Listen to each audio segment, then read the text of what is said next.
বন্যা কবলিত মালদার মানিকচকের ভূতনি এলাকায় ভূতনি ব্রিজের সংযোগকারী রাস্তায় ফাটল। প্রায় ১০০ মিটার এলাকা জুড়ে রাস্তার একপাশে ফাটল ধরায় জোর চাঞ্চল্য ও আতঙ্ক তৈরি হলো এলাকায়। উল্লেখ্য, বর্তমানে গঙ্গার জলে ভাসছে গোটা ভূতনি এলাকা। গঙ্গার জল এসে লেগেছে ভূতনি ব্রিজের কাছাকাছি এলাকায়।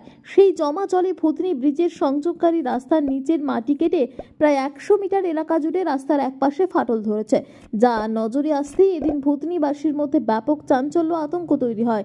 এলাকাবাসীর বক্তব্য, বন্যার জলে রাস্তা ক্ষতিগ্রস্ত হয়েছে। সেই রাস্তা দ্রুত মেরামত করার উদ্যোগ না নিলে যে কোনো সময় ধসে পড়তে পারে। তাই প্রশাসনের উচিত বিষয়টি গুরুত্ব দিয়ে বিবেচনা করা। কবে ভেঙে পড়েছে? কি মনে হচ্ছে কিভাবে ভাঙলো, এটা কি জন্য?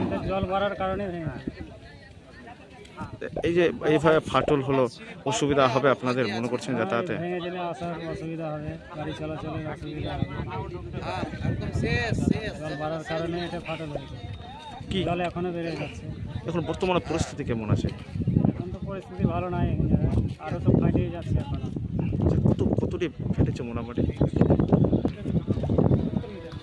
200 মিটার ধরে দাও, এই যে এখান থেকে ফাটল হয়েছে। কত মিটার হয়েছে?